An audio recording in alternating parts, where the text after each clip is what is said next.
Are you an adventurer looking to take your hunt to the next level? Then you're in the right place. Welcome to East Meets West Hunt with your host, Bo Martonic. Hey everyone, welcome back to another episode of the East Meets West Hunt podcast presented by onX. If you head over to onxmaps.com and click on their drop-down tab and check out their new Hunt Central. So what Hunt Central is, it's a free basically a tool to be able to go through and help plan out your hunts. You can go through state by state, species by species, and be able to look at the population data, public land percentages, tag allotments, season dates, so many different things that you can find on there and really help the starting process to plan out your hunt. And then once you find an area you want to go to, you can use the onX Hunt app to actually go through and do the scouting. So definitely go over to onxmaps.com, check that out. And if you decide you want to, upgrade to the Hunt app and have that on your phone and your desktop, you can use the code EMW to save 20%. The podcast is also brought to you by Maven Optics. So Maven has basically come out with the highest quality optics available at half the price of their competitors through their direct-to-consumer business model. Their high-end ED glass is known for its edge clarity all throughout the glass, low light, and just about everything else you could ask for a set of optics. Once you pick them up, you'll know that they're a high-quality optic. And you're able to do that with saving a little bit of ching through their direct-to-consumer business model. So head over to mavenbuilt.com, build yourself a custom set of B2s, or you can opt for their C-Series, their mid-series line, and have them shipped right to your door. You can get a free gift with any full-price optics order off the website by using the code EastMeetsWest-gift. And also, the University of Elk Hunting. So Corey Jacobson and Elk 101 have put together the most fully comprehensive elk hunting learning course available right now. And so you can go through 15 different sections or lessons, everything from the planning phases through gear, through tactics, calling, even have a new late season rifle module on there. And everything that you need to know about elk hunting is in that course. And in addition to the course, Corey and the team are launching their second Destination Elk series on YouTube. They're out filming that currently. I believe they're in Idaho. And this series is really good because it's not only, entertaining, it also is very educational. And each day of the hunt, they break it down and put out a video. So definitely check that out on YouTube come this November. If you want to check out the University of Elk Hunting, you can save 20% off an annual membership by using the code EastMeetsWest. All right, so at the time of this, I'm recording this intro here a little bit ahead of time because I should be in Idaho right now, and I hopefully am getting into some elk. So I'll be there for the next 2 weeks here. I don't know if this following week I'll get an episode done in time or not. I'm trying my best to do that, but right now it looks like this will be the only episode out while I'm gone. So it's a good one. It's packed full of information. So Greg McHale from Wild Yukon television show on Sportsman, he is a very knowledgeable guy, and we break down the 7 key components to being a successful or becoming a successful mountain hunter, and really in life in general. So I really think this episode is a good one, packed full of information. The other thing I wanted to note is that if you were to order anything online in the next couple of weeks here, I won't be able to ship that until I come back. I'm a one-man shop here, so just bear with me. Don't be afraid to put in that order for any of the East Meets West apparel online. but I will ship that out as soon as I get back and make sure everyone has that. So just wanted to give an update there. Like I said, hopefully at this point I am getting into elk, maybe even packing out an elk by the time you're listening to this. So I hope everyone's having a good September, getting outside, doing something to better themselves there. And good luck this hunting season. All right, we're live back for another episode here of the East Meets West Hunt podcast, and I got Greg McHale on the line. What's going on? Yeah, no, thanks for having me. Just hanging out here in the Yukon and enjoying some great weather, and yeah, just lucky, feeling fortunate to be able to chat with you. Yeah, where are you in the Yukon? Well, right now I live just outside of Carcross. I also have a place in Carcross and in Whitehorse, so I kind of move back between the two places. Okay, I gotcha. Yeah, it's I figured you'd be in the Yukon from your show and everything else. You're all about. You love the Yukon. This is home. Yeah, that's for sure. Yeah, no, it's a fabulous place to live. Certainly if you're in hunting or into outdoors at all, it's a great place to live. And it also throws some challenges at you as well. So yeah, you're up there a ways, that's for sure. A little bit further north than I am here in the States. Yeah. Where exactly are you? I'm in Pennsylvania. Okay, yeah, we're living in two different worlds for sure.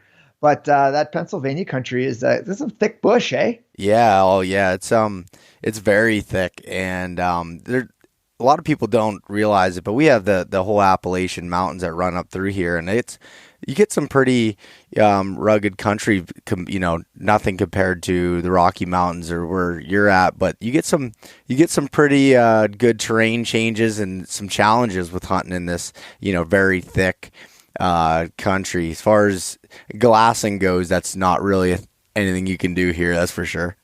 Yeah, no, I know that part of the world. I used to I've raced there a few times, and the navigation is always a little bit tricky in the thick bush, and the rolling terrain, not necessarily mountainous, and that's what makes it more difficult navigationally, and the thickness of the bush. So I do know exactly what you're talking about. I know the Appalachians, certainly not intimately, but I've rolled through them for many days on end with a map and compass in my hand. Oh, okay. Well, that's pretty cool then. So you have an idea of where I'm at here. I'm right in the middle, kind of the middle of nowhere here, but I love it. It's a great area to hunt and fish and everything else. But yeah, fantastic. So that's cool. But Greg, do you kind of want to get into, before we get too far into this, give a little bit of a background on yourself and why I'm here talking to you? Well, background. I guess what has led me to sitting here in front of a microphone with you is probably just, the hunting television show is probably the catalyst to it all. I come from a background of multi-sport athletics, from mountaineering to adventure racing, big wall climbing, and obviously hunting. Hunting has been my passion, and we've created this television show called Greg McHale's Wild Yukon. And we do all of our, majority of our hunting, certainly in the Yukon. And yeah, it's kind of been a whirlwind since we started the television series, and things are just fantastic. I think that we couldn't be any more fortunate than we are. And every day is just a great day. Yeah, I'll tell you what, I love your logo. It sticks out at you, and I also am kind of joking from the standpoint mine involves a compass as well, so that's why I said that. But it looks great. And how long have you had the show then on the Sportsman's channel? Well, 2018 was our first season. So we're coming up into season 2 here in July.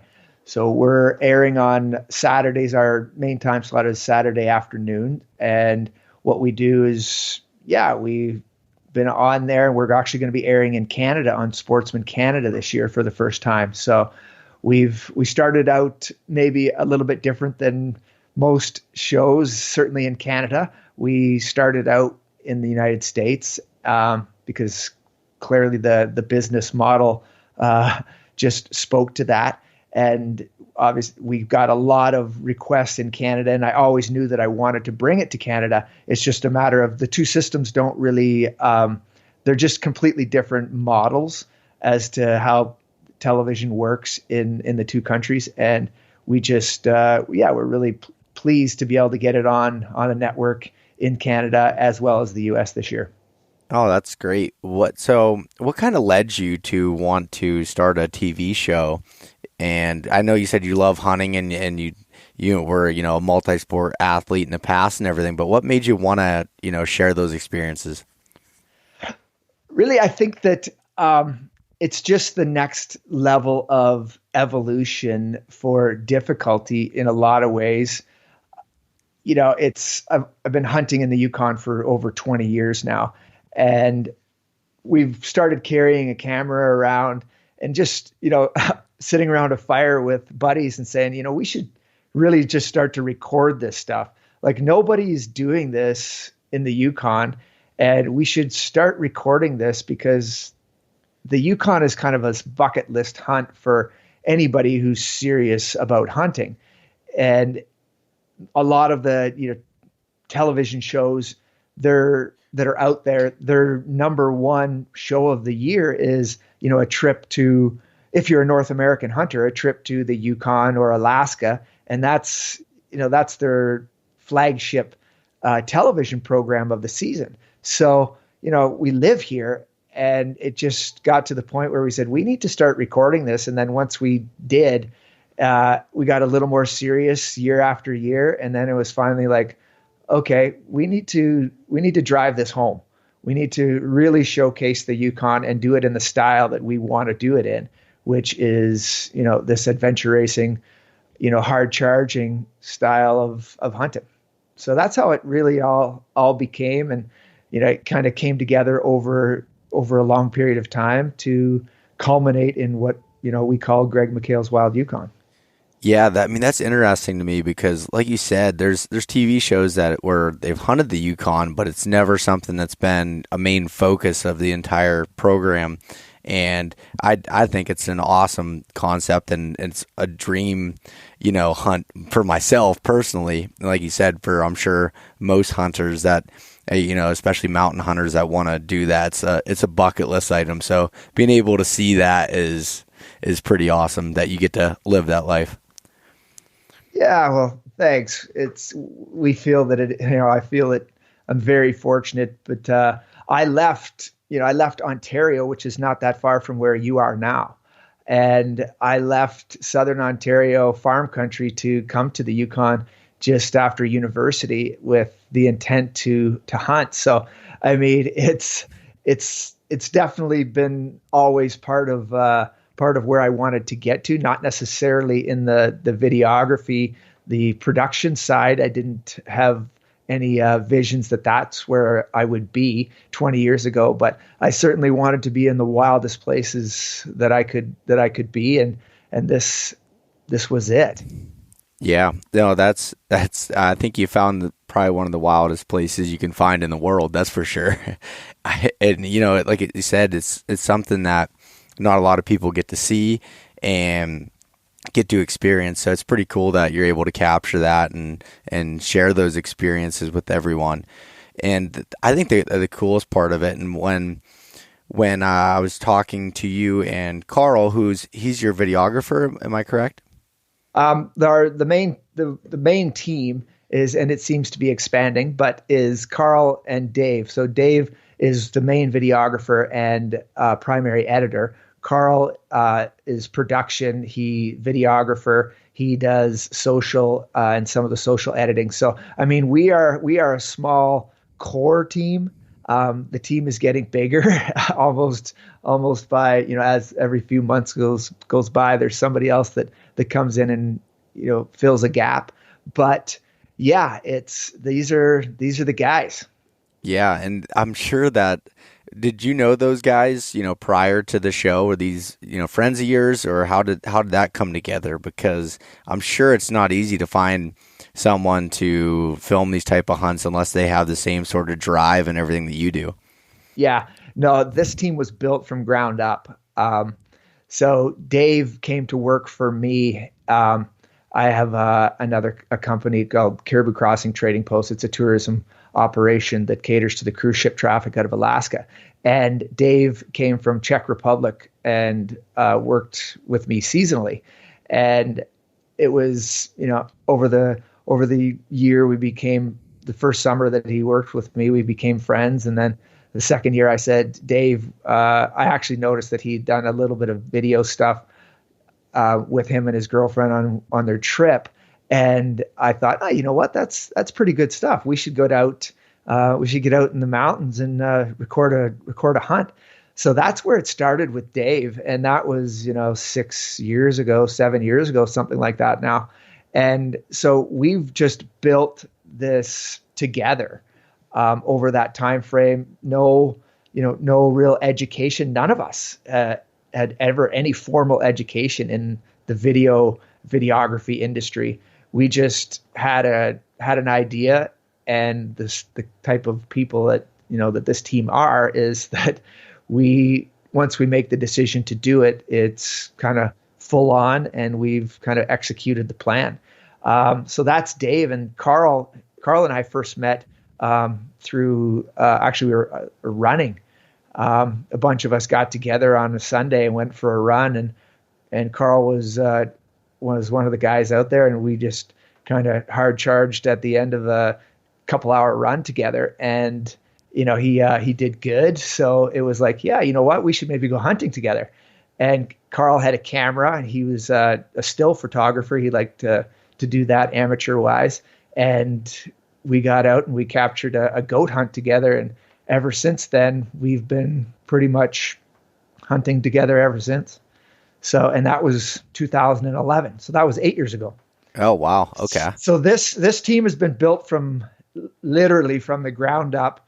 No professional videographers have been really brought in.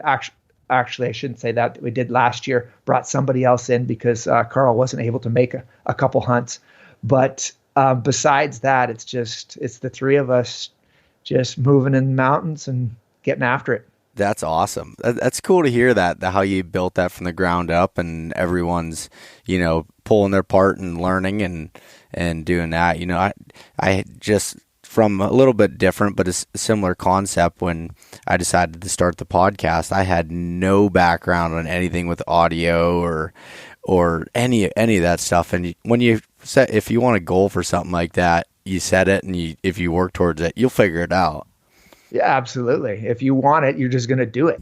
Yep. I couldn't have said it any better. So, yeah. Greg, kind of what I wanted to talk to you about here is on your YouTube channel also has a lot of good information on, being the best mountain hunter that you possibly can be, and like these short video segments that kind of explain in your reasonings why. And there's a lot of good information there. And I kind of wanted to go through your top 7, your key aspects for being a successful mountain hunter. And with, the basis of my podcast, a lot of people are they're either aspiring to be a mountain hunter or adventure hunter, or they are, and they're, they've done it for a few years, but want to learn more and want to get better. They're eager to learn, how to become successful in it. And I think you're the perfect guy to talk to about it. All right. Well, thank you. The idea behind the YouTube channel is certainly to provide valuable information that maybe just isn't out there. I find that a lot of hunters and a lot of maybe television personalities aren't really getting deep into what it is that makes them successful, or what. And for me, what makes a mountain hunter successful is just something that I've been doing and over 20 some years. And I think that my job, if I can provide value to somebody that is going out on their first mountain hunt, or even if they've got 20 years in, and if there's something that I can throw out there that will help, then that's what I need to do. Yeah. So that's where kind of the YouTube channel is trying to provide. And yeah, if I can help, that's what I need to do. So fire away. If you have any questions, let's go through it. Yeah, let's get into the first aspect here, and I feel like it's one of the ones that you're extremely passionate about from hearing about your background, and that's physical preparation. So I kind of want to hear what you have to say about physical preparation as a whole, and then I'll kind of dig into some specific questions with it. Okay, so yeah, for me, like, and I do come back to the topic based on a lifetime of physical activity at a high level, as a professional in multisport, like adventure racing. So I just know what the power of having a solid physical body and a solid preparation going into a hunt. I just know the value of that and how it really culminates in success when you actually do the work that it takes to be physically fit, and how that really helps when you get boots on the ground in an unforgiving environment. Yeah, I mean, that's the biggest thing that I learned. And again, I have not hunted the mountains that you do, but even in the Rocky Mountains of the Western United States, it's some unforgiving terrain, and a guy coming from the east at 500 feet elevation or 1,000 feet elevation, that's a big change. And that especially if you're going to a place like the Yukon on a dream hunt, or British Columbia or Alaska or anything, you want to be in the best physical shape you can to help support your mental state. Yeah, exactly. And that's where it leads into that whole mental aspect of it as well. But when you do the work and you actually do start doing things right, like, we all know there's no secret to being in good shape. Like, let's be honest. Like, if you don't know what it takes to get in good shape, then you're living in some sort of a hole in a cave in parts of the world that nobody knows about, because the information is out there. But what people don't do is put the effort in that it's going to take to get to the level that, whatever level that is for you. Like, and it's all relative to what your goals are. So I'm not saying that everybody has to go and put in 20-hour weeks doing, training. But if you do have this dream hunt that you want to go on, or you want to hunt, even if it's in your own backyard and it's not the Rocky Mountains of the West, but give yourself the best opportunity that you can to be successful. And the better that you are physically, that opportunity just compounds and it just explodes. And if you can do that hard work that we all know that it takes, your mental game comes into play, and then you just feel physically and mentally stronger for when you are in the field. Yeah. So, Greg, what are some of the things that you do to get in that extreme physical shape? I mean, and again, I know that you have a strong background in that stuff, but what are some of the things that you do outside of hunting season to kind of prepare for that? So I would say that the majority of my physical preparation is based on endurance athletics. So I'm not, anybody that goes out there and hits the gym and does, pushes the weights, anything that you do to move, I'm all for it. Don't get me wrong here. I'm all about getting out, physical activity, sweating, and moving your body forward. For me, I know that the best mountain shape does not lend itself to being able to, bench press 200 pounds. Those things I know for a fact do not correlate in the Yukon mountains, because it's certainly the way that I hunt. Now, if you're picking up a moose quarter off of the ground and you're moving it to, 50 yards to a boat, or if you're moving it to, even 100 yards or a kilometer or two, that mass strength is going to help you for that period of time.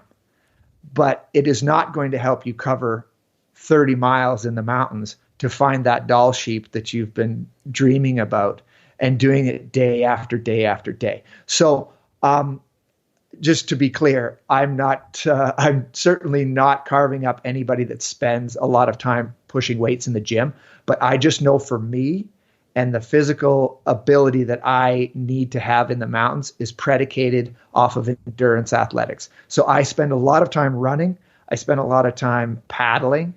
I spend time cross training on the bike, just to get a high level of cardio. And then I also carry a pack, step ups with a pack for long periods of time, just really to develop a system of endurance that I can go day after day after day. And I know that it's not going to fall apart. Yeah, I mean, think about it. When you're on a dream hunt, or any hunt for that matter, and you have X amount of time to get it done, a lot of people end up quitting before they get to that point because they're wore out, or they're mentally distraught from the fact that they're not in the best physical condition they can be in. And I know, again, from just my limited experience with it, my first year, I didn't prepare as much that way. I used to be into lifting weights a lot, and I still do lift weights, but that was my focus, and I was focusing in the wrong areas. Where, now, like this morning, as I'm was recording this, before that, I went for a 6-mile hike in the morning before work with with 50 pounds in my pack, and start, using those type of things, and build a step up box out of spare wood I had around the house. And, that seemed to help me out. So I like that, your way of doing it there. At least I feel like I'm doing something right. No, you totally, in my opinion, you totally are, because like I do, I'm very specific in my training, and now all I do is train for, the hunting environment.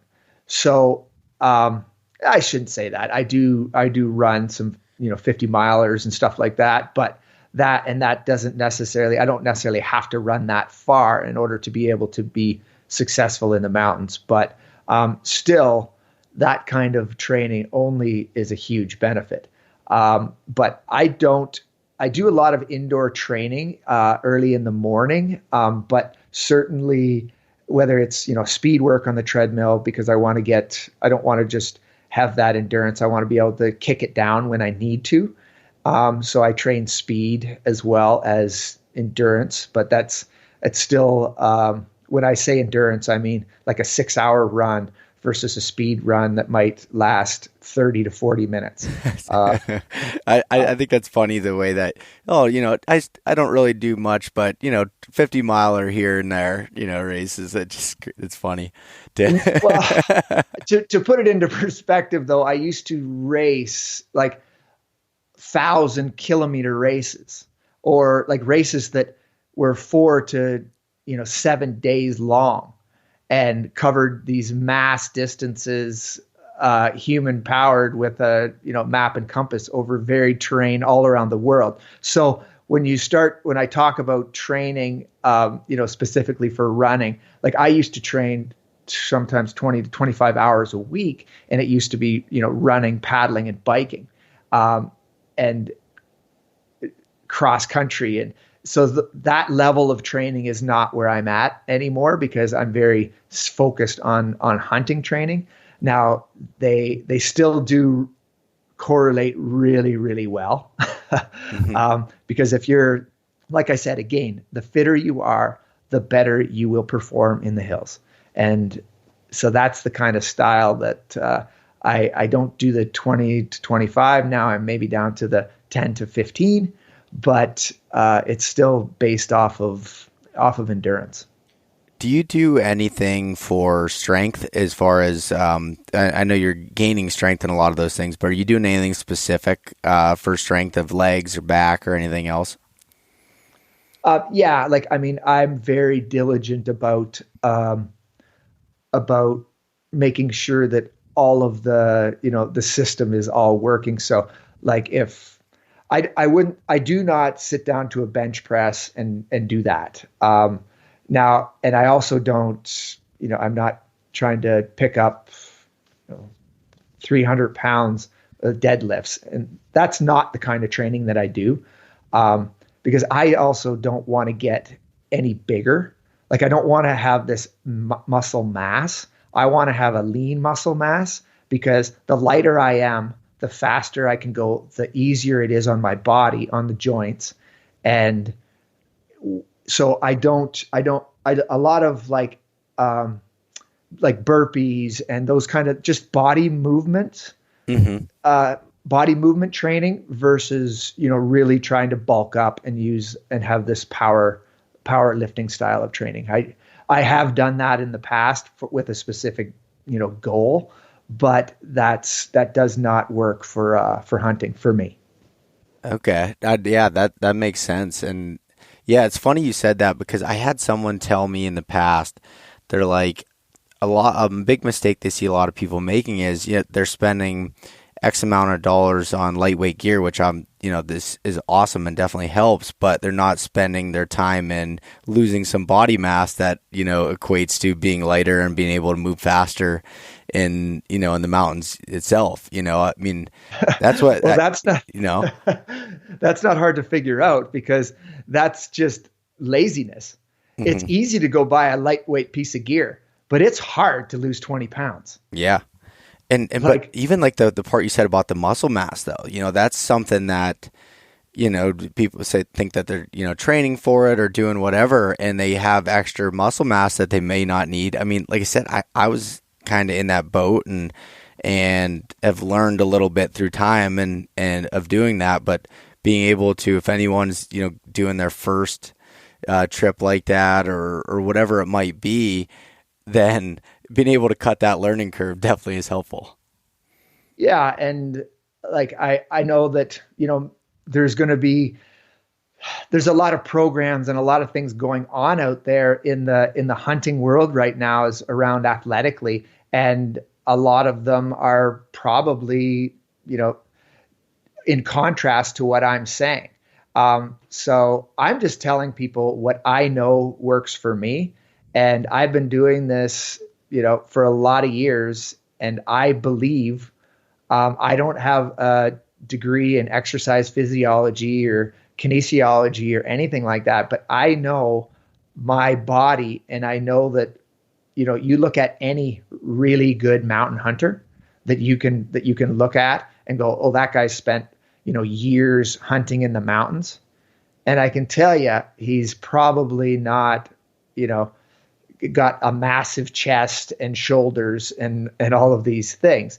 But that's just my opinion. Yeah, no, that makes complete sense, with it. And it's funny, there is like you said, there's a ton of programs out there, and I've this year I started using a program called Mountain Tough Fitness out of Bozeman, Montana, and I've been doing it for 6 months now, and their program aligns a lot with what you're saying, as far as there's some weight training involved, but there's a lot of endurance and a lot of, when it comes to the movements that you're doing, it's all without break or short breaks and trying to just, gain that endurance. And part of it is, a couple days a week putting the pack on and doing things along those lines, which I've found that works. I've never really been a guy that's into a lot of programs or anything, but that has been something that's been helpful for me personally. It seems to align with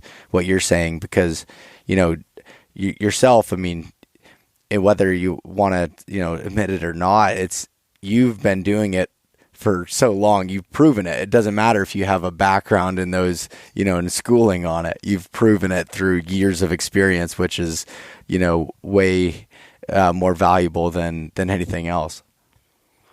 Well, thanks. I kind of look at, see, I come to hunting with, I think, just a fairly diverse attitude and experience level in different sports. And if you take mountaineering, for example, these guys at the highest level of mountaineering, I'm not talking about somebody that just wants to go and off the couch and start climbing mountains, but at the highest level of mountaineering, take a look at these guys' bodies. There is not a single one of those guys in the top 10% or the top 5% of that world that is packing any extra amount of muscle mass. And that's what I look at the sheep hunting world or the mountain hunting world here in the West is all you have to do is look at the best athletes on the planet at those types of sports. And we all look the same. Like, none of us are packing any muscle mass that is not, that's not absolutely usable. And so any program that is predicated on building muscle mass, I believe is an actual detriment in the field when you're pounding day after day after day. Yeah, no, that makes sense. I met a sheep guide from British Columbia. Do you happen to know Dustin Rowe at all? I do know Dustin. Yeah. Yeah. Dustin's, he's not big guy whatsoever. And the guy he straight up kills it every single year. And, he had said something before to me about that and, kind of, poking fun a little bit at some of the misconceptions in the industry along those lines. But yeah, you're spot on with that statement. Yeah, well, you just got to look at Dustin. He's a small guy. Like, I don't know what his height is, but he's maybe 5'6" to 5'8", somewhere in there. He's not super tall, but he's lean, and he can carry his weight through the mountains. And he's very well known in the sheep hunting world. So that's a testament as to kind of what the body should look like out there in the mountains. That's just, again, my opinion. Yeah. And it's probably going to shake some people that aren't going to want to hear that. But that's just how I feel about it. No, and that's good. If I can relay that information to people that want to be serious about having the best opportunity of success, then that's where I would direct my attention to them. Gotcha. So how does that kind to play into your next, aspect here of mental preparation? How are you, mentally preparing for this, and how do those two kind of fit together? So they certainly, the physical aspect is hugely important. And when you do the work to be physically prepared, it really sets your mind in a place where you feel that you can tackle things that maybe you wouldn't otherwise. So I believe that the physical and the mental are certainly two absolutely separate things, but they definitely play on each other. Ultimately, for me to get mentally strong, I have to put myself in difficult situations. I literally seek them in order to be able to suffer, so that I know when I'm in the environment or in a race or out on a sheep hunt, that it just becomes normal operating procedure. Anything that comes up is just not going to be a problem. And when you can mentally be at a place where when the shit hits the fan, you actually start to laugh, then you're in a good spot. I'll give you a story. My buddy and I, Ryan Leaf is his name. He and I I'll bet you maybe 8-10 years ago now, we were out sheep hunting, and we were just the idea was we were going to go fast, light, and we were going to make this happen in one day. And maybe due to lack of preparation on both his and my part, we seem to have a similar style of we'll just figure it out attitude. But so we we went up into the mountains. We found a ram. Ryan was hunting, and he missed the first shot. And it was a further shot than he probably would have liked. And nonetheless, the sheep ran away. And we kind of looked at each other and just went, okay, now it's on. So we just started running, and this sheep was gone, and we saw it running, mountains, one after the other. We were in a great spot, and we just kept after it. And eventually that night before dark, we got to 50 yards from it, and he was able to take it. So really where the story starts is now we find ourselves with a ram on the ground, empty backpacks, no head torch, no lighters, no nothing. It's in September, it starts to rain, and it's pitch black. And so we're miles away from getting out. And for me, it's kind of like, okay, so this is adventure racing. So we get the ram in our packs and we start moving, and we're losing light. And in September, it's fully clouded.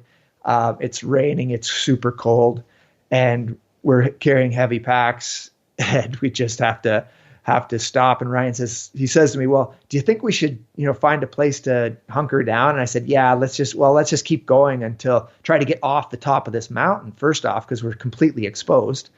And we just continued down. I said, yeah, let's just keep going until we can't walk anymore, because we can't, we're falling down with the weight in the pack. And literally 2 seconds later, Ryan falls down and he goes, oh, do you mean like that?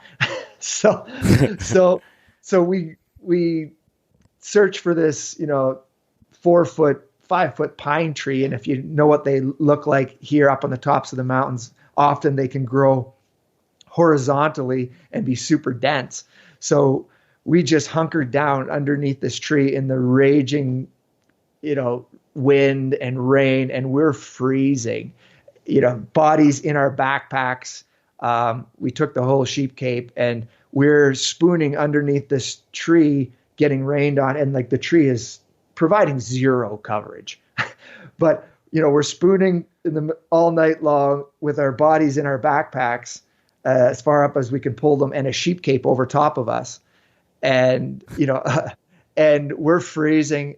And in the middle of the night, I just started laughing, and Ryan goes what's so funny? And then he starts laughing, and it's just kind of how it goes. You're on the edge of freezing and you just start laughing. And when you can do that, when you put yourself in suffering situations, that becomes fun, then it's a whole different level of understanding and as to what the human body can do and what you can achieve.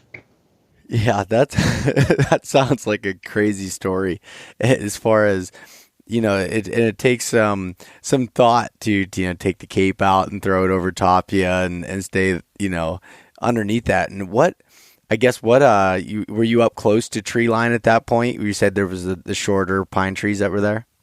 Yeah, we were at maybe 4,000 feet. We just couldn't get off the mountain because we just couldn't see at all anymore. And we couldn't walk with that weight and risk, falling into a hole or whatever. You just couldn't see anything. So we looked for anything we could find. And that was the tree that we called home for the night.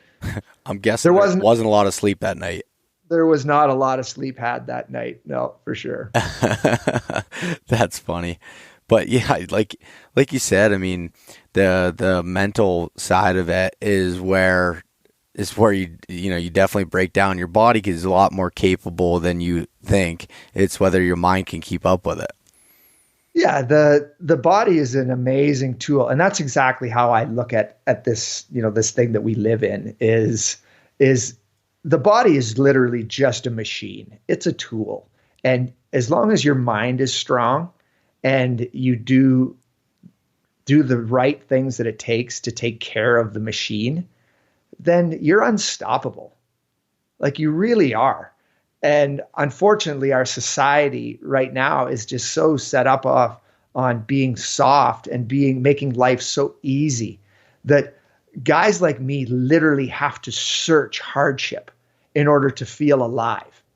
And that's kind of what I do is I put myself in the most difficult situations that I can in the hunting realm, just to know you're alive and to feel the gratification of success or failure. Every hunt doesn't culminate in a success, but if you go out there and you learn from your failures, this is just a metaphor for life. I just use it in hunting a lot, but if you don't fail, you cannot get better. It's the people that fail and learn from it and don't quit and don't fear failure, because like we all fear failure, but it's, do you fear it so much that it limits your success? And that's the difference between people that are highly successful and people that aren't, is that you have to be able to deal with the failure and get up from it and keep moving forward. Yeah, and from the sounds of it, I mean, you're definitely on the side of the camp where, mental toughness can be gained through these type of events rather than, something you're born with. Oh, mental toughness can totally be gained. You just have to be mentally strong enough to take that first step to put yourself into difficult situations. Yeah. That's the hard thing. Once you're in it, then you just figure it out. Yeah. But you got to get there. Right. It's funny though. Like I remember, like you said, we live in a pretty soft, convenient, comforted, blanketed world anymore. And when I did my first backpack hunt on day like 4, my mind was about fried. Like I didn't want to do it anymore. I was like just beat down and everything else. And it helped, having good people around me that, helped. We picked each other up, through it and got through it. But it's funny looking back, 4 years later, how much, I've grown in that aspect and the things that I thought were a big deal and that, I'd worried about and stuff before doesn't affect me as much. And it translates right over to the rest of your life, in your work environment, things that, might get you flustered up and stuff. When you go through those type of experiences in the mountains, it makes all that stuff seem like it's not that big of a deal and you just got to figure it out. Yeah, totally. Where I learned that, I guess, wasn't necessarily through hunting, but it was through adventure racing. And you race for 4 to 6 days on end, and you've experienced, like a year's worth of experiences in a 4-day, 6-day period. When you go back to work and somebody's whining about the photocopy machine isn't working today, it's like, dude, you have no concept of what, real problems are. And and the only way you can achieve that is by putting yourself into a difficult situation, which makes you realize that, yeah, you know what? This traffic might suck right now, but this is no big deal. Yeah. Like, let's so put funny. this into the real world. That's so funny you say that. Like I get almost annoyed, when I'm at work and stuff and people are being negative about all these things. I'm like, it's not a big deal. Like look at it. If you look at, is this small situation you're dealing with right now, is that going to affect you in, 2 years or even a day, most of the time? Yeah, it's exactly. Like, no, it's not. And that's funny. I mean, you're exactly right. When you put yourself in those real situations that put yourself in, uncomfortable places, it makes the little things that either, you used to, whine about or others, it's just not a big deal anymore. So, and one of the things, like you kind of mentioned, like people that are negative, that's one thing that I really believe is that the people that, there's obviously those sayings that, you are the average of your 5 closest friends, but that kind of idea and being around positive people that are driven and goal oriented and, that are just have this zest for life, I call it. if you spend your time with those kind of people and you cut out the people who are negative in your life, and that's sometimes hard to do, but it's a game changer when you just spend time with people that look at the world as the cup is half full. If you, and I only associate myself, obviously that's a little bit more difficult to do if certain family members or whatever, you don't cut them off. But at the same time, I really minimize the negativity in my life and try to associate with people who are better than me. And so that I can grow and learn from them, and we can contribute to each other's lives. So when you say the negative influences, if people can try to minimize those negative influences, it's just, the world is a much nicer place. Yeah, no, I completely agree with that. And it, whether that's surrounded around your workplace or your friend group or whatever it is, I think that I completely agree. That's been one of the biggest things for myself personally in helping with growth, is being surrounded by those people that are, like you said, better than I am, and I can learn from it. And they're always positive no matter what, and have that mentality of, like you said, the glass is half full, and not just looking at the negatives with everything, because mindset is everything with it. Yeah, it totally is. Like, when I think that I get annoyingly to some of my friends and some people that when somebody says, how's your day, and really I go like, you know what, the day is great. Like, I'm and people aren't necessarily used to that, right? Like, so I think maybe I become annoying to some people, because I do look at every day like it's awesome. Even if shit is going bad, it's still really good place that we live in North America. Like, we have everything, and we have nothing to complain about on the big scheme of things. Sure, some people's things go bad in your life, but you have to put it into perspective as to how bad is this. We're all going to die. There's no doubt about that. It's just a matter of when it's going to happen and whether we can control that. And those are, sometimes bad things happen to really good people. But really where we live is just such an amazing place and an amazing time to be here. Sometimes we just have to push ourselves to really feel life and experience it and take it all in. Yeah. When I'm at my day job, so I work in a manufacturing facility as an environmental and safety engineer, and when I'm in the office or out in the plant, people will say, like, but why are you always smiling? Like, is your job that easy? And I was like, no, I just don't have a reason to be upset with it. Because think about it, when you ask someone, oh, how's it going today? I bet 90% of people respond, not bad. Instead of good, great, it's going good. Well, I respond like that. I just get the weirdest looks, and I think it's funny.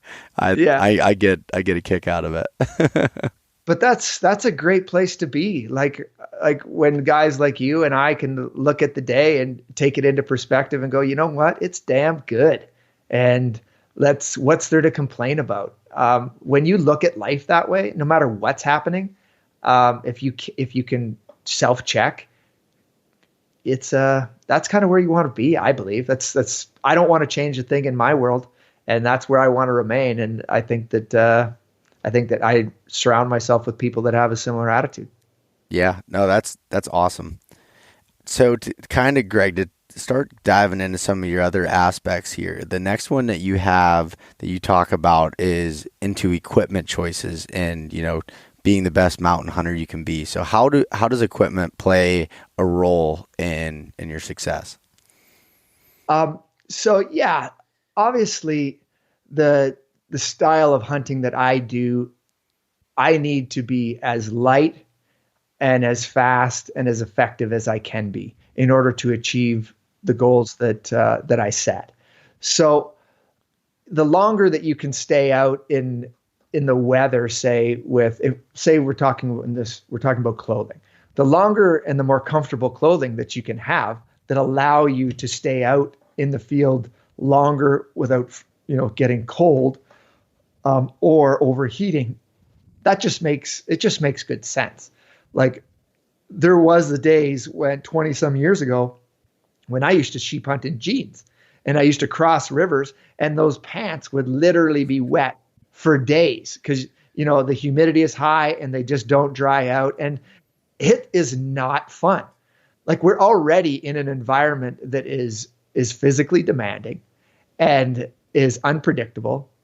So if you have these goals and you're not just trying to suffer for the sake of suffering, and you want to achieve a goal, whether it's a bull elk or it's a sheep in the mountains or it's a moose, whatever, if you don't have the ability, whether it's financial or whatever, to be able to get the best equipment, I get it. Like, I was there.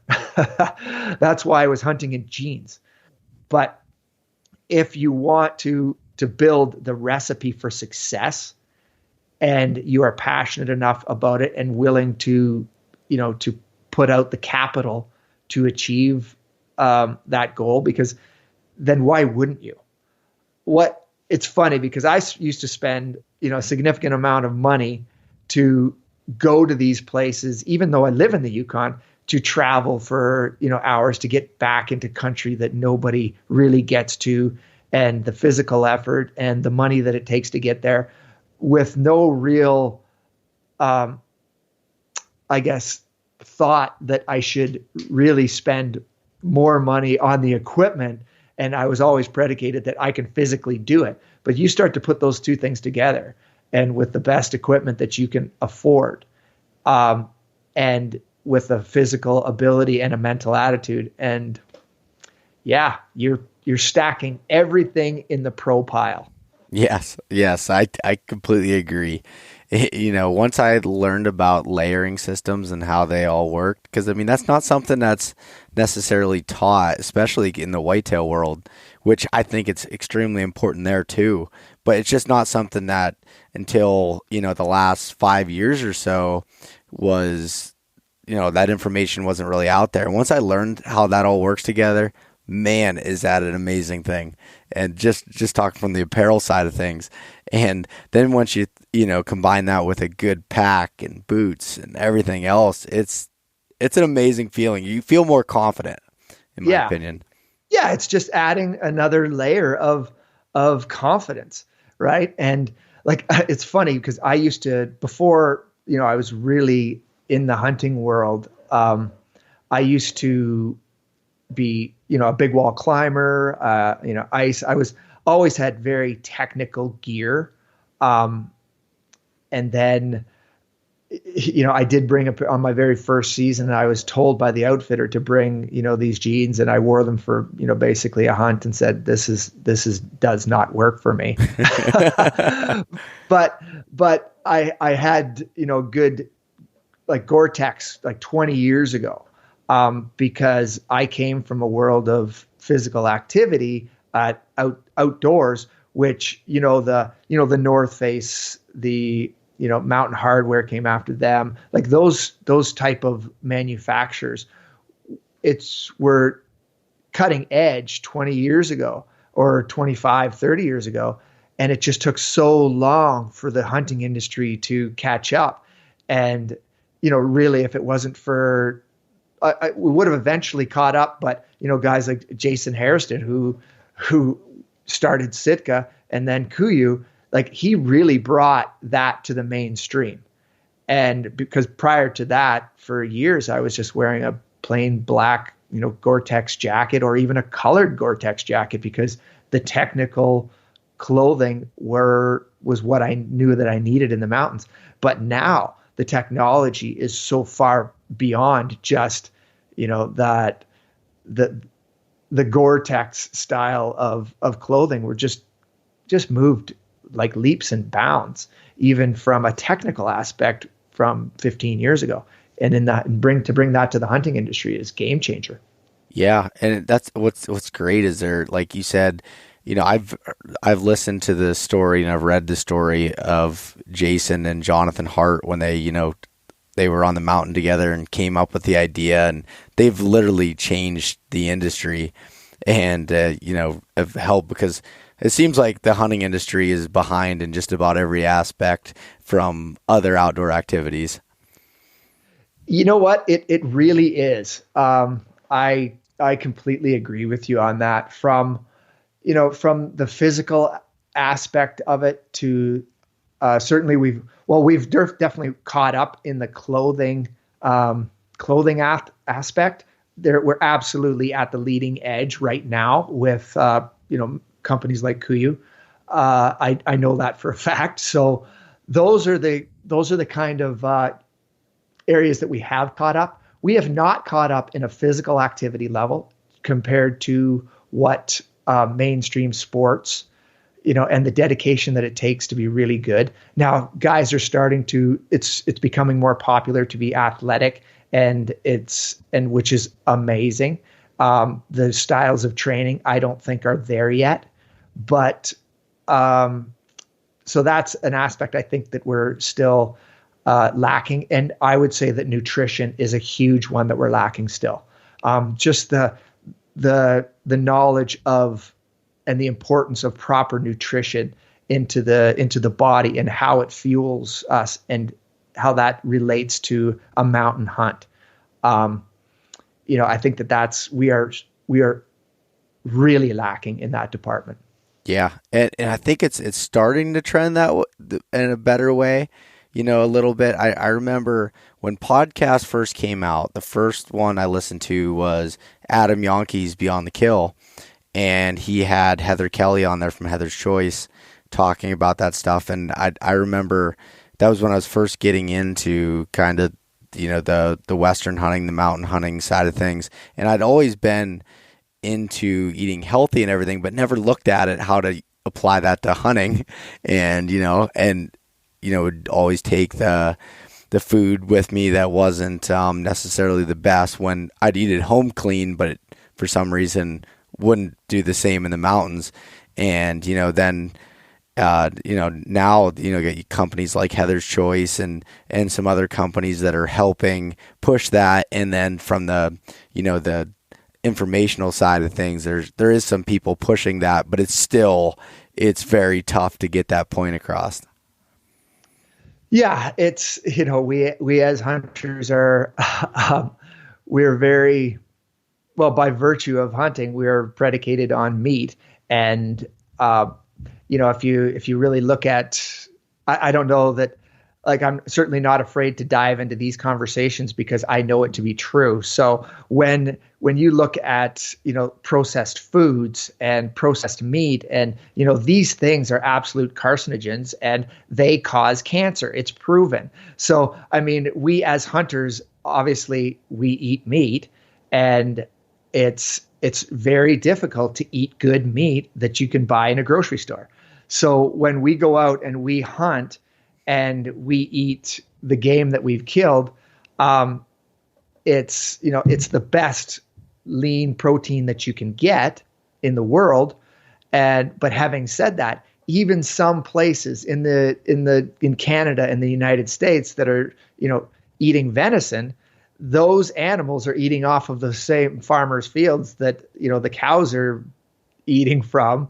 And that is, GMO and all of these things that go into our food system ends up inside us. And, that's a world in itself. And a lot of people don't want to hear that, because like I grew up in farm country. Like I grew up with my, on a cow farm, a dairy farm, working my ass off with my grandfather from when I was a little kid. And I know, like, farming is the heart of our nations, and I get it. But some, the reality is some of the things that we are producing that are being put into our bodies are just not good for us. And all I care about for me is what I feed my family, what I put in my body that allows me to achieve the goals that I want to achieve. And if you put garbage in, you get garbage out. It's real simple. Yep. I mean, it doesn't get more straightforward and simple than that. I couldn't agree any more on that. I'm a big proponent of healthy eating from the standpoint of, even when it comes down to meat and everything else. And I can't say that I'm always the best at taking my own advice with it, but, for the most part, I, definitely do. And especially when it comes to, leading up into hunting season and everything else. But, and as you said, I mean, as things are coming out, as we've been, putting these certain things in our foods and the chemicals and everything that are sprayed on there, you're starting to see some of those effects, hitting the world now, what the effects of, even 30, 40 years ago. Absolutely. So like, don't get me wrong. I'm the last one that's going to say that I do everything perfect. I don't. I fail all the time in my eating. And I find that that's probably one of the most difficult things that I deal with on a daily basis is controlling my mind to say no. Food is so hard. Yeah. But the thing is, if you don't do it, science is proven here, guys, gals, that if you don't do it, you are just limiting your success in almost every aspect of life. Take a look at our children. Now in grade, I don't know, call it grade 5. And look at the childhood obesity that there is today compared to 40 years ago. Like, I remember in grade school that you might have had 1 or 2 kids in your class that were a little bit chubby. But now you just look at your kid's class, and the littler grades, not necessarily so much, but you can see obesity in like grade 5 and 6. And that's scary. Yeah, no, that's you're 100% on with that. It's amazing when you see that and from the nutrition level and the physical activity level. Yeah. But I mean, it all starts. I don't want to be preachy. It all starts at home. And it all starts with education. When you because there isn't a single parent out there that if they really sit down and think about it, you want to be able to feed your kids the best, to give them the best, the best potential in life. And it really does start with the food. And it's, unfortunately, in our society, it's not cheap to eat well. And that's a fundamental breakdown of our society, in my opinion. Now, I know that we're getting way off of a hunting world, yeah. But it all really does come back together for me. It's this whole package that I believe that you have to have in order to be able to really be successful in not just hunting, but in life. And when you put as many of the pieces on the pro side that you can versus the con side, then that's where you need to be. Yeah. No, like you said, we kind of went a little bit down a rabbit hole there, but in reality, it all comes back into play and creating healthier lives for ourselves and just being more successful in the mountains, based on that whole concept. But so to kind of switch gears a little bit from the nutrition and the physical side and the mental side, and even on the kind of getting a little bit deeper into the gear side of things, when you look at glassing and, you have that as one of your key aspects, why is glassing so important to you? And kind of dive into that a little bit. Yeah. So the in the mountain hunting where I know that you don't necessarily where you hunt, it's so thick that it's just not really an option, or there's no advantage to it, or very minimal. But out here, we just have these vast distances and above tree line that you can get in order to see the game. You just have to have good optics, and you have to have training optics is, so when I say that, I mean training to glass and being good at glassing is amazingly important in the Western hunting world. And the only way to get better at that is no different than anything else. You just have to get out and do it. Because often, you're looking for just parts of an animal, and often you're doing it at long distances. So you need to first see what an animal looks like at those distances, so you know what to look for. So when it comes to Western hunting and hunting in here in the Yukon, good glass and the training, the practice behind glass is so huge. I can go on the mountain with buddies that just don't spend that much time in the hills, and they just don't see the game. And that's just practice. Yeah. I mean, that comes down to even with, high country mule deer hunting in the Western states. I haven't done that yet, and I've hunted mostly thick stuff with some open country.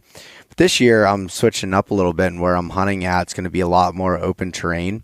Going to need to rely on glass a little more. So I was kind of, picking the brains of a couple buddies of mine that have been into high country mule deer hunting, who that they were basically said the same thing that you did with, it just takes time to figure it out, sitting time, behind the glass. And they're like, it's amazing. You can look at the same landscape for hours, and all of a sudden you pick out an ear flicker of a deer or whatever that might be, that's bedded down, and it takes a trained eye to do that.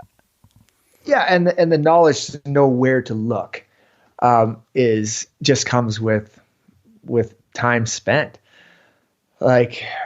You could be looking at a landscape, and those deer could be bedded down behind a pine tree in the shade.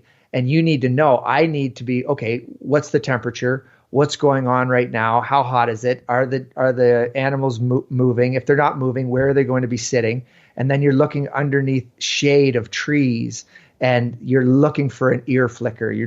These are the kind of things that you're glassing a valley, and you know that the moose is going to be in the timber because it's hot. They're going to be sitting in the shade somewhere. So now you're looking for an antler that looks like a tree stump, in the timber in the shaded area. These are the things that you need to, just with time, that you understand, or where a sheep is going to be sitting on a ridge. Does that look like it could be a potential lick? And are the sheep going to go to that? Where's the water? All of these kind of things just come into play, and then that really narrows down where you start to look first, and then I always look at the obvious places to me. I go through my checklist, my mental checklist, and these are the obvious places. And once I stroke those off, then I will go to another system of glassing, which is very much a grid system. And I often go from right to left when I'm glassing a mountain, because it forces me to slow down, because we read left to right.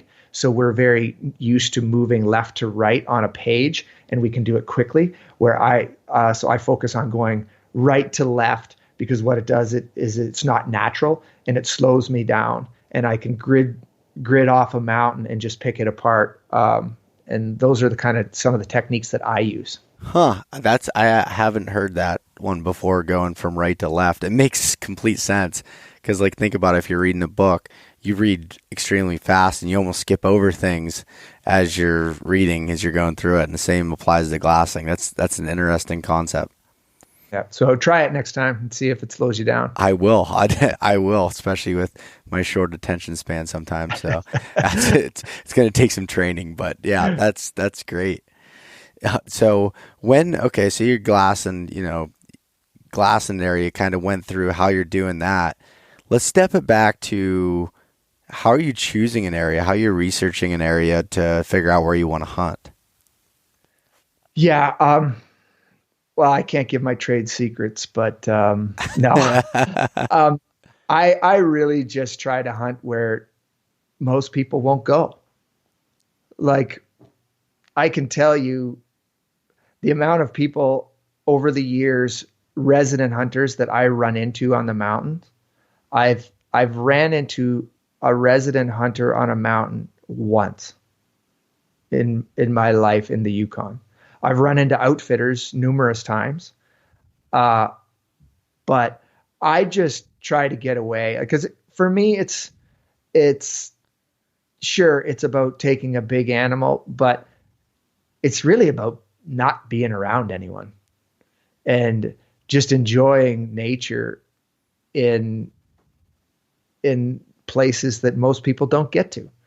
So really, that's one of the biggest things that I look for. I just look for deep, dark holes somewhere that most people don't want to go, because it's either just too far, too physically demanding, or too costly.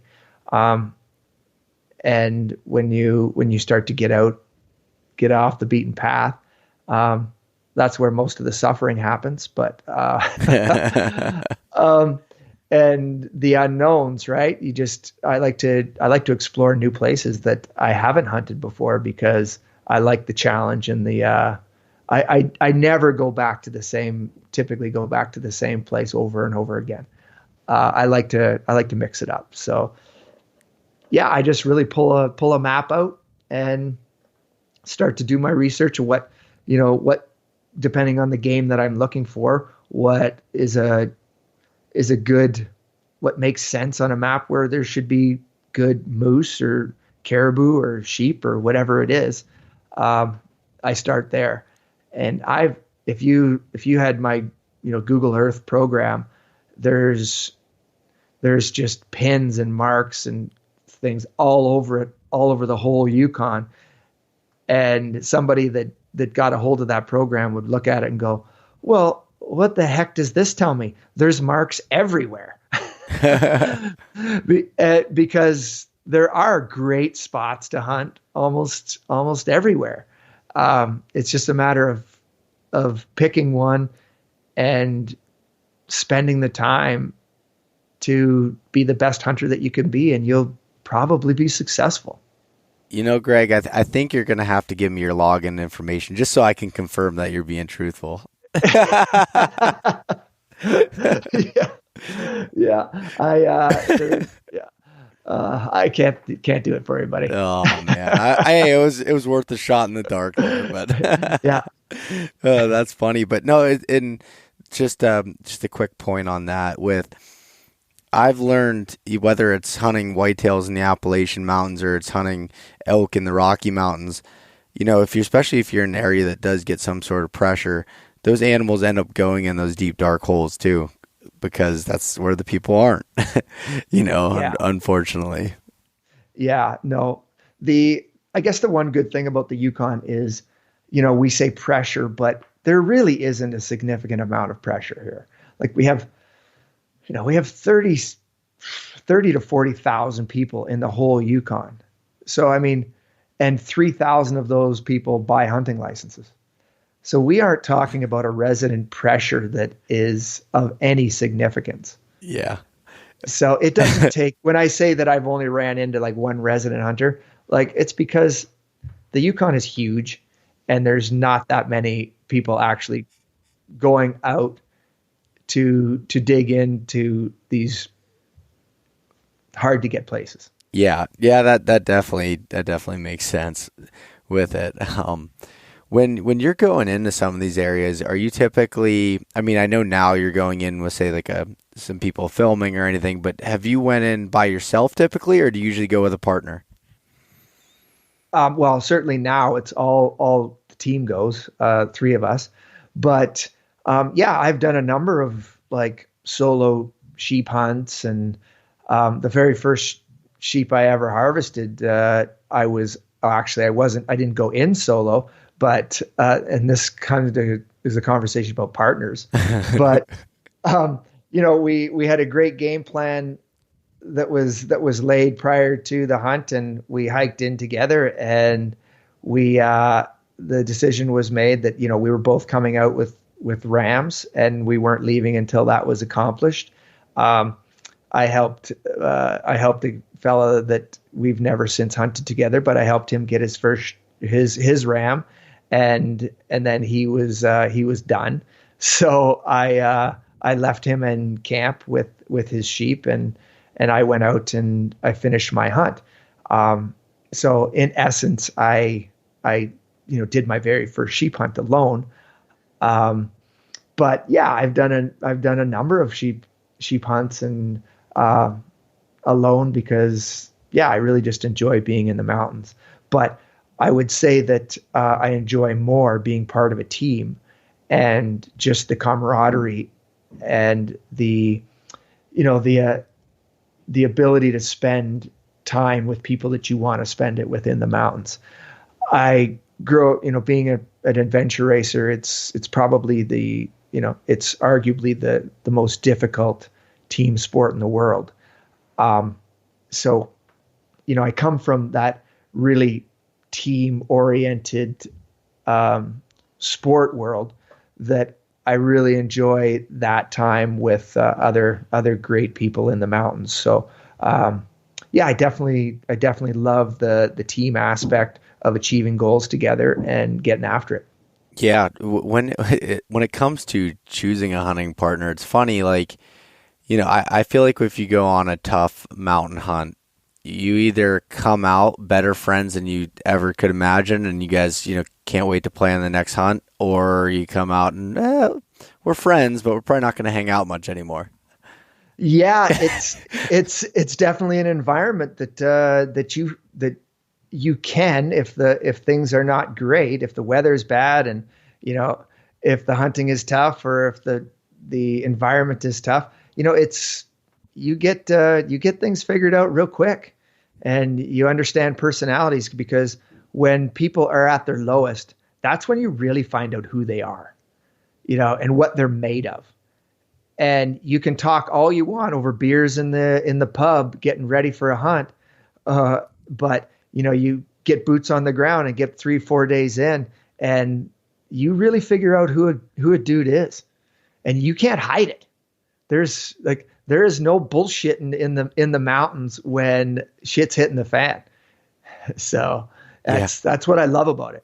It's funny, me and some of my buddies, we always joke around. We have the saying, the mountains don't give a shit. They don't care about you. They don't care about, anything. They'll do whatever and put you in some pretty harsh conditions. And I've been lucky to find some great people to hunt with and have minds with it.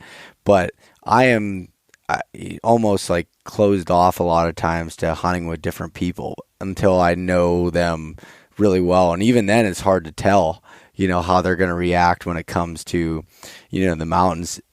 I always joke with, one of my good friends I grew up with, we're going on an Alaskan hunt next year, and also with my cousin. And when we talk, we have the same mindset, besides that he scares me sometimes with his comments. He likes being in places where it's like, type 3 fun, like getting to the point where it's getting pretty hairy.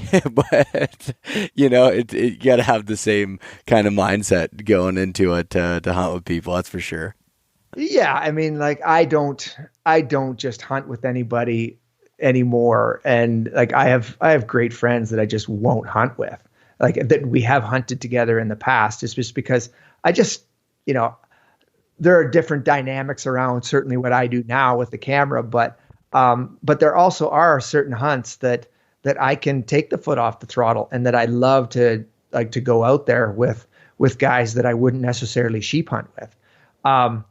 And just, to enjoy their company around a fire or something, to that nature. And that's a very big part of it for me too. It's not always this hard charge and, just have to get it done at whatever cost attitude. That's not what it's all about either. It's just being out there and enjoying the people that you're with. So I find that moose hunting is really, or late season caribou hunting is kind of that more more relaxed atmosphere, because you can't hunt, in the dark, right? Where in the summertime, here in August, like you can literally pretty much hunt almost all day with the exception of maybe 4 or 5 hours where your just body is recovering. So they're just different styles of hunts. And I love hunting with my dad. He's 73 and he still sheep hunts, but he's not hard charging to the same degree. But those are moments that are just gold for me when I can get out there with friends that I wouldn't necessarily be always sheep hunting with, but yet still enjoy that time with them. Yeah, no, that makes sense. I mean, that there's different hunts like that. So like for where we're at, in the East, turkey hunting is kind of that thing for me where I don't want to say make it more fun because it's all fun in a different degree, but you can hunt with people that you might not be hunting in the mountains with and just have fun with it. And it's a whole different kind of fun and different story. And it's all equal on the playing field as far as enjoying it, but just a different level, Yeah. That's for sure. But yeah, partners, that's just, I think that's a huge point. And I hear horror stories all the time from friends and other people I've, been lucky enough to meet as far as horror stories with hunting partners.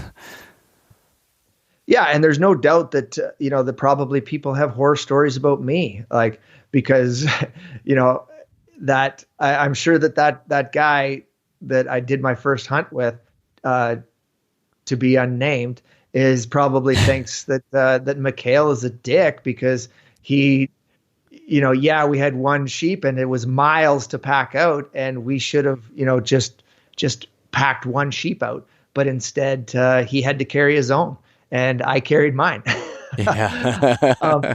So maybe he has a horror story too, but I guess it's all relative, and perspective. Those things are going to happen. But if you go into it really with being as open and honest as you possibly can to whether it's your physical ability or what the goals that you want to achieve, what you want to get out of the hunt, whether it's, you want to have a relaxing time because your work is just stressing you out and you just want to sit on the side of a hill and have an afternoon nap and do some glassing and maybe you get something, maybe you don't. As long as your communication is open and honest, then you're going to find there are things that do happen where somebody isn't. But if you start there, then everybody comes in under the same premise and knows what you're going to contribute to the hunt. Then nobody can complain. Yep. It's when you say you're going to do something or somebody says that they're going to do something. And then when things get hard, they don't do that. That's where the problems lie. Yeah, that's true. Unfortunately, it's all too common in the mountain hunting environment. Yeah, that's like you said. There's no the mountain, like I said, doesn't give a shit about you or anything else. So yeah, it's got to have the same goals. But so lastly, on your aspects, like as far as your key aspects with being a successful mountain hunter, you have do the work. So kind of explain, that. I mean, I think it's pretty self-explanatory, but I kind of want to hear your thought process on this. Yeah, it's just kind of become almost, kind of our motto, because really what it takes to be successful, and it doesn't matter whether it's hunting, whether it's being a great husband, whether it's being a great father, whether it's being good at your job, or it doesn't really matter. It's all the same principle. It's you have to put in the effort that it takes to make yourself better. And when it comes to specifically hunting, like you have to work hard to be a good hunter. Any of those whitetail hunters that are really good now, and this is completely out of my world now, but I do, I have an idea, whether it's, guys that are planting crops, guys that will sit in a tree stand, guys that'll, do the scouting. Like these guys gals are doing the work. that it takes to kill big whitetail. Or it doesn't have to be big whitetail, but typically when you're willing to do the work that it takes, then you're probably also after, a big representation. Yeah. So for me, it's just in my hunting world is I have to do everything to the best that I can do it. And that starts at 4:30 in the morning, and the proper nutrition, the proper physical activity, the proper scouting, the flying the airplanes, just all of the things that it takes to be better than everybody else. And I'm not saying that I'm better than everybody else. I'm just saying that that is my goal. And I am striving to be better than I was yesterday, every day. And if you can just be a little bit better every day, then a year from now, you'll look back and go, holy crap, look where I've come in a year. And a year is nothing. Like literally, we can live to be 100 if you take care of your body. Like 1 year of hard work will change your reality forever because you will never go back. When you feel the vitality of health and of just positivity and surround yourself with those kind of people, because it takes work to become a person that is positive, that is, physically capable, that is a good husband, it takes hard work to do these things. But once you start to tick a little box every day, you become that person and your whole life just changes. And before you know it, you're just living in a place that you are so happy for and that you think every day is a good day, no matter what's happening. Yeah.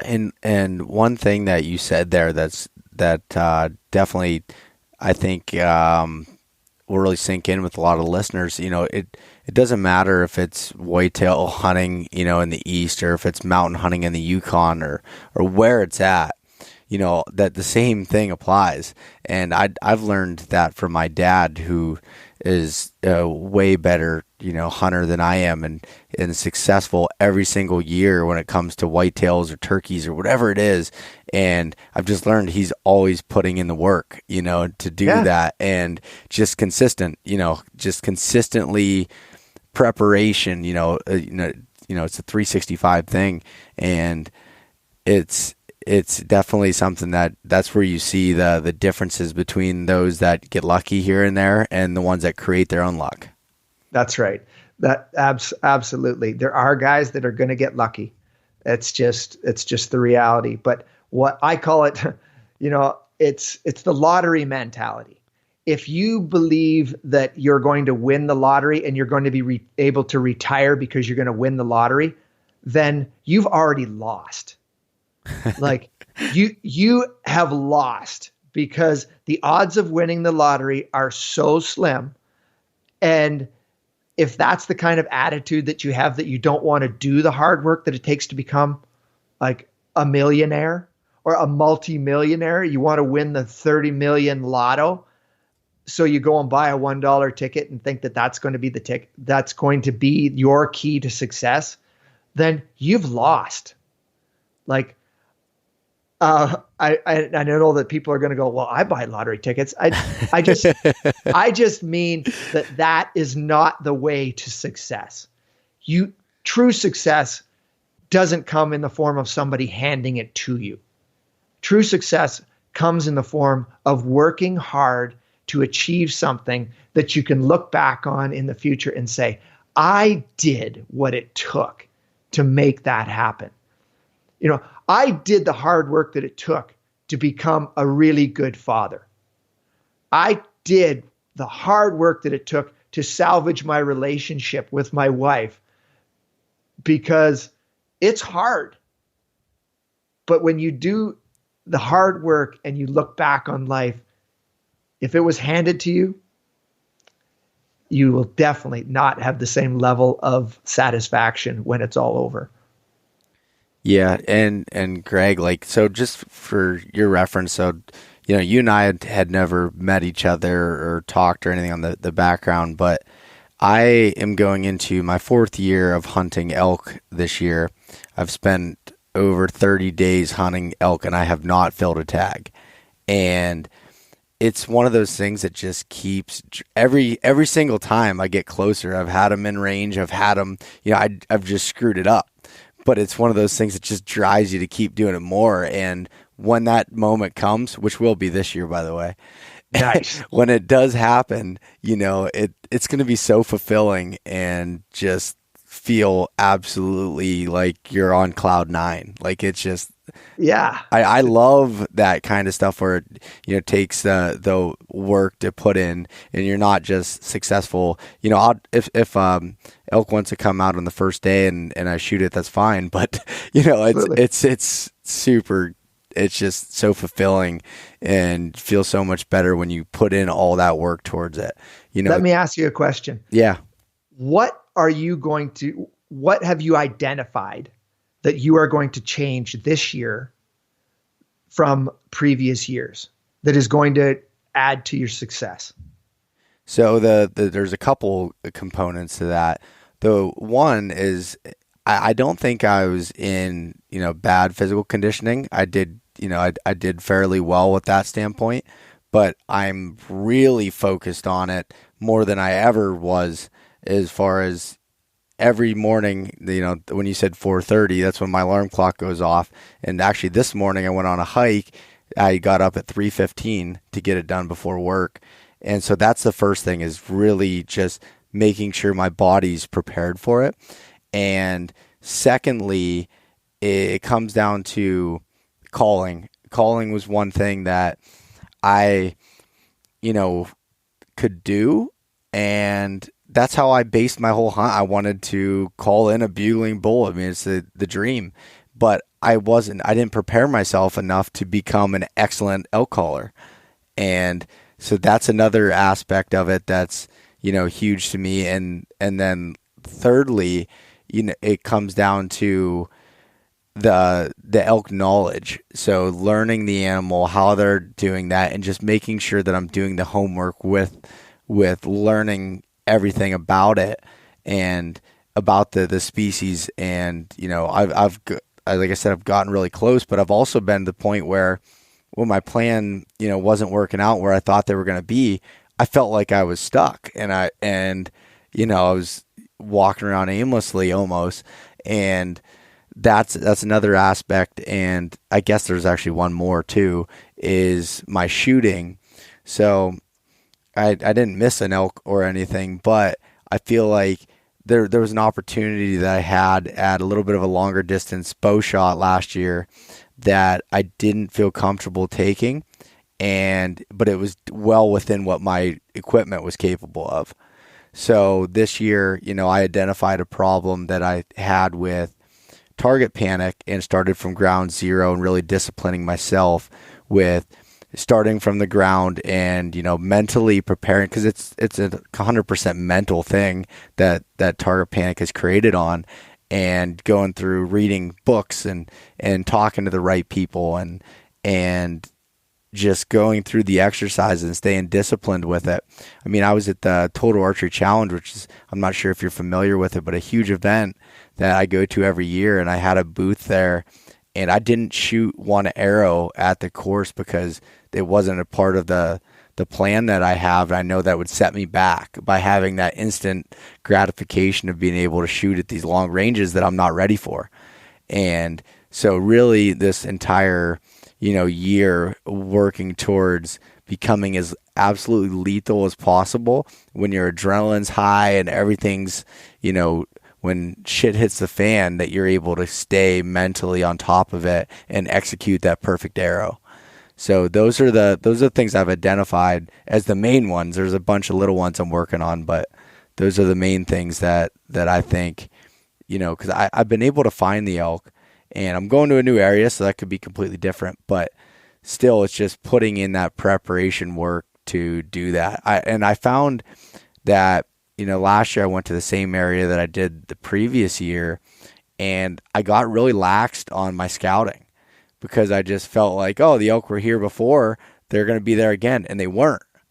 And I had to switch to a whole nother unit and a whole nother mountain range to get into them, and being able to adapt and just look at that a little bit better, not getting relaxed with the preparation standpoint. Those are my main goals.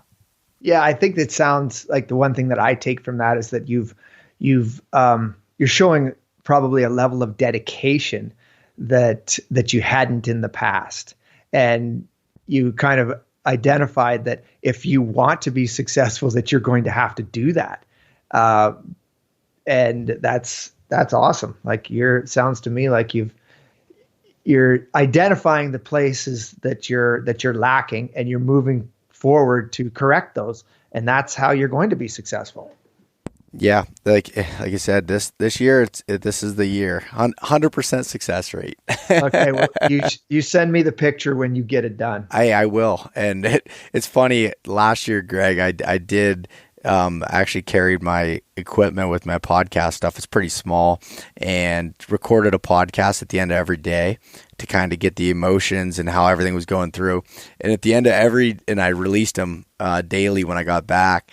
And I every day at the end of the night, I'd say, because my dad hunted the first 7 days with me, and I'd be like, tomorrow's the day, 100% success rate. And that's the kind of joke, right, how I'm overconfident with things. But in reality, it's just the mindset of trying to create your own luck with it. But like I said, this year, I'm putting in the work to hopefully, come back with that, and like I said, change up some things and go into a new state, new area, terrain I've never been in, but I'm still just as confident, if not more, in that. And in reality too, the groundwork of the scouting that I've already done with it, and researching units and talking to biologists and using the state's websites and other places to be able to learn about it. Because when I look back at it, the unit, I'm not going to give the exact success rate so people don't look it up, but it was, anywhere in the 5 to 8% success rate area. And one of the ones I'm looking at now is closer to 20. I'm not saying that is going to dictate anything, because if an area has an allotted amount of tags, there's obviously animals there. But at the same time, that's just increasing my odds a little bit. Yeah. So you're putting the odds more in your favor than they were before. That just makes good sense to me. Yep, exactly. So that's what I'm trying to do to become more successful this year.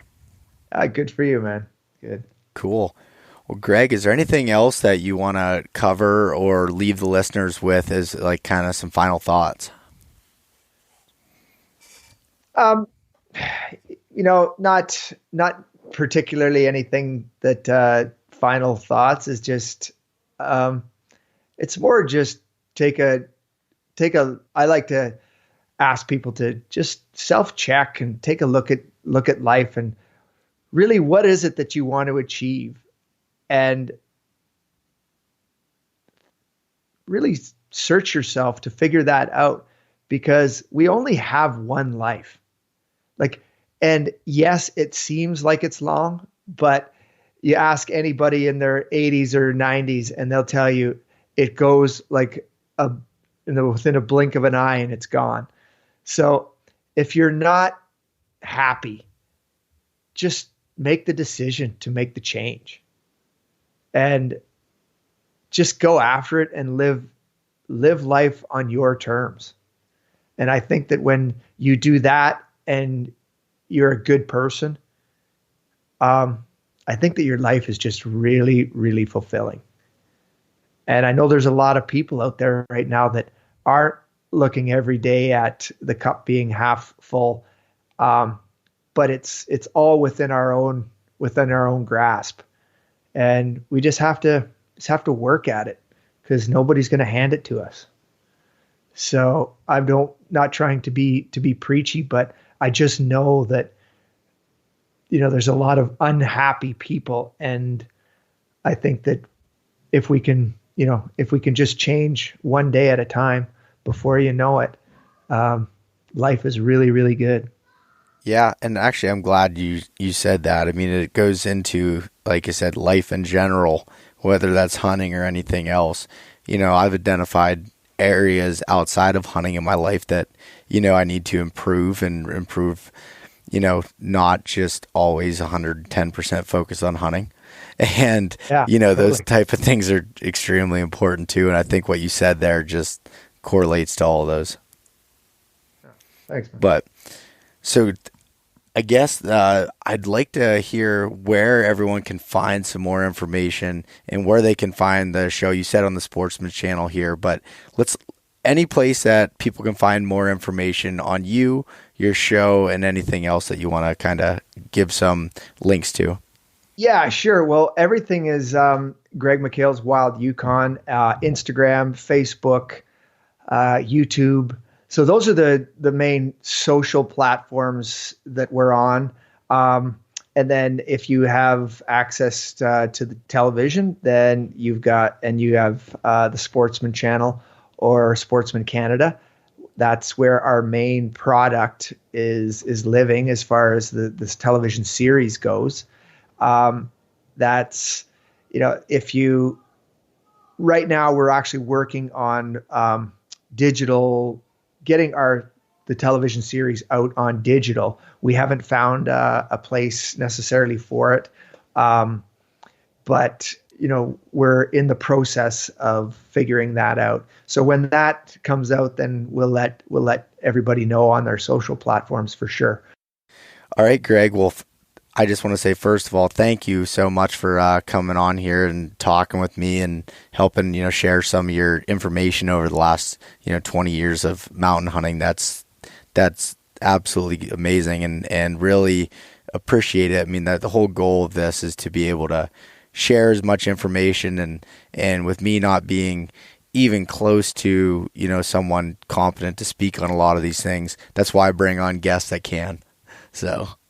Yeah, no, I think that's, thank you very much for having me. And I really appreciate the opportunity. And I think that you're just definitely we're kind of trying to do the same thing. And it's just to provide value to people who are out there that are trying to educate themselves. And, anytime that I can do that. And it certainly seems like you're doing the exact same thing. So we're pushing on the same door. So thanks again for having me. I appreciate it. All right, Greg. Well, we'll talk to you soon. All right. Cheers. Thanks so much for listening to this episode of East Meets West Hunt with your host, Bo Martonic. For more great content and to stay up to date, visit eastmeetswesthunt.com, Facebook at East Meets West Outdoors, and Instagram at East Meets West Hunt. If you enjoyed today's episode, please review and subscribe, and we'll catch you next time.